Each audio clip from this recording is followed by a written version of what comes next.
de 8 ans et depuis ce jour, je n'ai jamais quitté le chemin du Seigneur. Cela fait maintenant 21 ans que je suis engagé dans l'Église. En mai 2000, j'ai vécu une expérience hors du corps que je vais vous partager. Ce jour-là, après être rentré du travail, j'étais très fatigué et j'avais mal à la tête. Mon mari, quant à lui, est allé directement à l'église pour une réunion pastorale. J'étais seul à la maison. J'ai pris un médicament puis je me suis allongé pour me reposer. C'est alors que j'ai commencé à avoir du mal à respirer.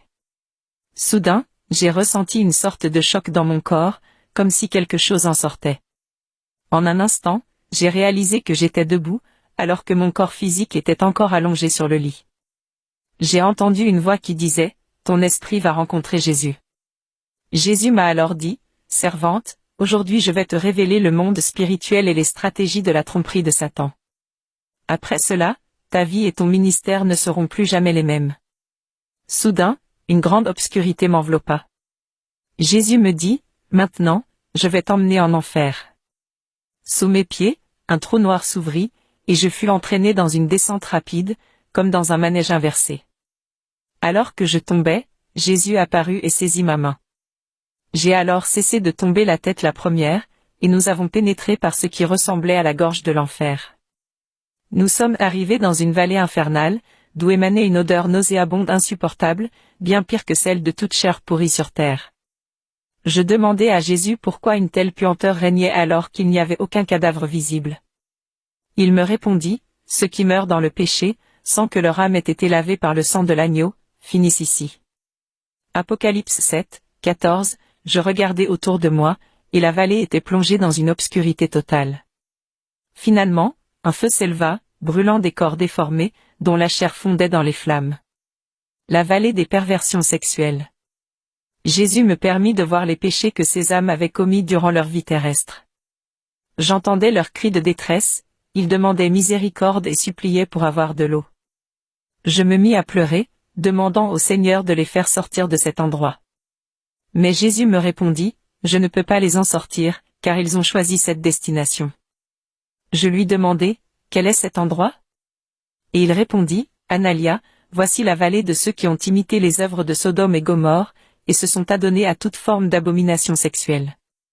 Dans cette vallée, j'aperçus de gigantesques serpents couverts de pointes, semblables à des pythons, brûlant dans les braises. L'un d'eux pénétra dans la bouche d'une femme, brisant sa mâchoire et exposant son crâne. La même chose arrivait aux hommes. Je demandai, pourquoi tant de souffrance? Jésus répondit, tous ceux qui ont pratiqué le sexe oral ou anal avec leur partenaire viendront ici. Ce lieu est aussi rempli de prostituées et de croyants homosexuels. Le plus triste, c'est que ces pratiques sont aujourd'hui tolérées dans mon Église. Jésus ajouta, je veux que mon Église veille et prie, car Satan travaille sans relâche, jour et nuit, pour la détruire. Il me regarda avec gravité et dit, tes œuvres ne me plaisent pas, je fus bouleversé. Puis je me souvins que, moi aussi, j'avais eu des pratiques sexuelles similaires avec mon mari. Jésus me dit alors, peu importe ce que tu fais dans l'Église, ceux qui se comportent comme des prostituées n'hériteront pas de mon royaume. Je vis aussi des personnes ayant tourné des films pornographiques, des acteurs et actrices, ainsi que des gens qui se livraient à des orgies et à des relations multiples. Tous ces individus avaient les parties génitales mutilées, tourmentés par des démons. Je me rappelais de ma propre vie avant le mariage.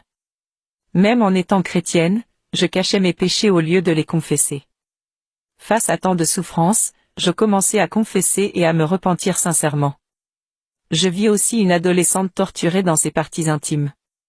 Je demandai à Jésus, qu'a-t-elle fait? Il répondit, elle se masturbait tout en chantant dans l'église. J'ai tout essayé pour l'en détourner, mais elle était compulsive. Un jour, en allant à l'école, elle a été renversée par une voiture. Elle est morte ainsi, sans s'être repentie.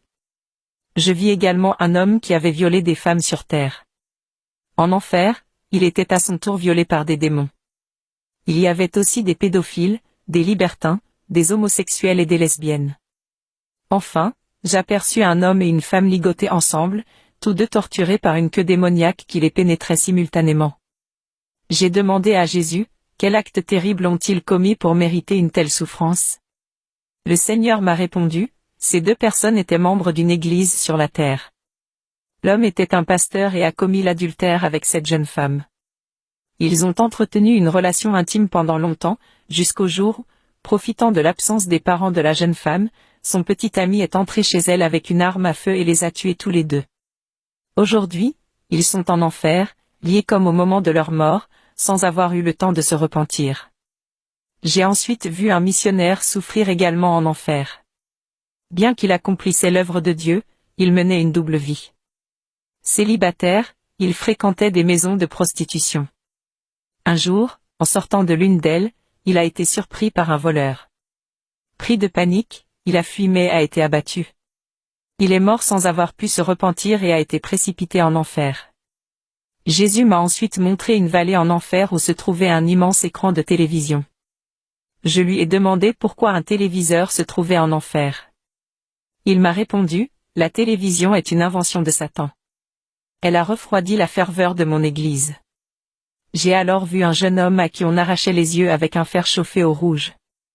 Aveuglé, il était torturé par des démons. Jésus m'a expliqué que ce croyant était devenu dépendant à la télévision, regardant toutes sortes de films, y compris d'horreur et des feuilletons. J'ai demandé à Jésus ce qu'il se passait lorsqu'une personne regardait la télévision. Il m'a répondu, chaque fois que quelqu'un regarde la télévision, un esprit mauvais entre en lui et s'installe dans son subconscient, donnant un droit légal aux démons. Mon esprit saint s'éloigne des croyants qui regardent la télévision. Je lui ai dit que mon mari et moi rêvions d'avoir une émission télévisée pour propager la parole de Dieu, avec le soutien financier de l'Église. Jésus m'a répondu, la télévision appartient à Satan. Tous ceux qui regarderont votre programme serviront Satan sans le savoir. La lumière ne peut pas avoir de communion avec les ténèbres. Dis à ton Église de ne pas se compromettre en s'associant aux chaînes de télévision. Soudain, Jésus et moi étions dans l'œil de l'enfer, à partir duquel je pouvais observer tout ce qui se passe sur la terre. J'ai vu des hommes riches, bien habillés, dans différentes régions du monde, accomplir des actes en lien avec Satan. J'ai vu des autels où des enfants étaient sacrifiés dans des rituels sataniques, y compris à Hollywood. Même des films dits évangéliques et des dessins animés étaient offerts à Satan pour détruire les enfants. J'ai demandé à Jésus si ces rituels étaient destinés à rendre riches ceux qui les pratiquaient. Il m'a répondu, ils sont déjà riches. Ces rituels servent à détruire l'humanité. Ils envoient des légions de démons dans les foyers à travers ces films pour ruiner des vies. Leur cible inclut même les membres de mon Église. Jésus m'a expliqué que des volontaires sataniques sont répartis partout dans le monde, notamment dans les chaînes de télévision. Aucun programme ne passe à l'antenne sans être d'abord consacré aux démons. Il m'a dit, regarde de nouveau l'écran. J'ai vu un grand hôtel satanique rempli de symboles au sein même du parc Disneyland. Jésus m'a dit, personne sur Terre ne sait influencer les familles comme Walter Elias Disney. Son immense succès vient d'un pacte avec Satan. Il a fondé l'empire Disneyland pour détruire mes enfants. Il m'a ensuite montré un démon avec un carnet dans la main.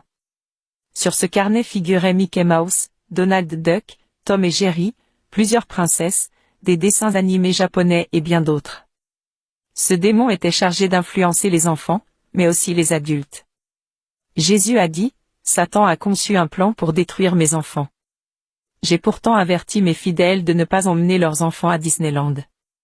J'ai eu une vision montrant que Disneyland est infesté de démons. Lorsqu'un enfant pleure en réclamant d'y aller, il est déjà possédé par des esprits impurs.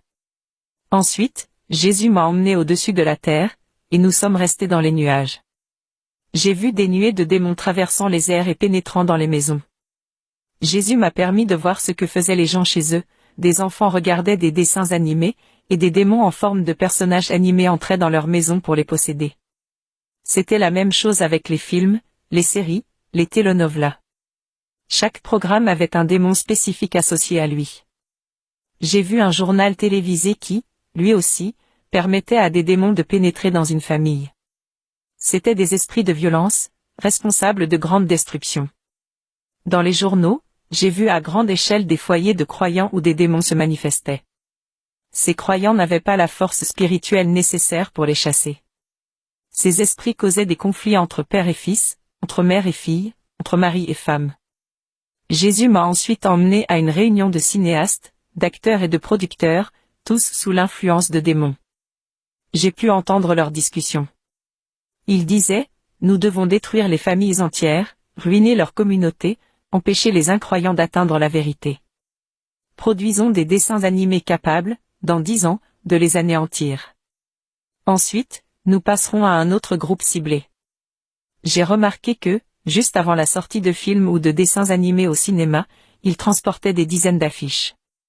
J'ai demandé au Seigneur ce qu'il faisait avec ces affiches. Jésus m'a répondu, ils vont les consacrer sur l'autel de Satan à Hollywood. Tout cela fait partie de projets de destruction massive et de l'instauration d'un nouvel ordre mondial. Jésus m'a ensuite emmené dans une grande maison où se réunissaient des centaines d'hommes influents, des politiciens, des juges, des médecins, des avocats et de riches personnalités. Ils faisaient tous partie de la même secte. Ils élaboraient des plans diaboliques pour détruire l'humanité, notamment par le biais de l'organisation FAO, responsable de l'alimentation et de l'agriculture. J'ai vu qu'ils planifiaient de modifier génétiquement les graines pour que les cultures deviennent toxiques et mortelles. Ils parlaient d'ajouter des pesticides provoquant le cancer, et des conservateurs dans les produits en boîte afin de causer l'obésité et des maladies cardiaques. J'ai entendu des politiciens discuter de la surpopulation. Ils disaient que si les gouvernements n'avaient pas les moyens de construire des hôpitaux, des écoles ou d'offrir de l'emploi à tous, alors ils devraient s'associer à l'Organisation mondiale de la santé pour nourrir les gens. Ils élaboraient un plan pour entraîner la population vers un nouvel ordre mondial, avec un gouvernement unique censé les prendre en charge. Leurs visages ont alors commencé à se transformer en visages démoniaques. Jésus m'a dit, « Servante, le temps est venu de visiter toutes les églises et d'avertir mon peuple pour qu'il se réveille. Dis-leur que le monde spirituel n'est pas un jeu. Ils te prendront pour une folle, mais je serai avec toi. Lève-toi et raconte tout ce que tu as vu. » Soudain, je me suis réveillée. Mon mari était là, inquiet. Il m'a dit que j'étais restée inconsciente depuis 17 heures la veille jusqu'à 15 heures de l'après-midi suivante. Barry était rentré chez nous et s'était affolé en me voyant dans cet état. Il disait qu'il s'apprêtait à appeler mes parents, puis une ambulance, car je ne respirais plus de la nuit, je ne bougeais pas, et mon corps était froid, semblable à une statue. Je lui ai raconté ce que j'avais vécu. Il a compris et en a parlé à l'Église. J'ai dit à tous les croyants de rechercher la sanctification, car sans elle, nul ne verra Dieu. J'ai exhorté chacun à examiner sérieusement sa vie devant Dieu et à se détourner des pièges du diable. Faites tout pour demeurer dans la paix du Seigneur Jésus. Je vous aime tous. Amen. Je m'appelle Analia Campbell, je vis à Darlene, en Australie. Je suis chrétienne.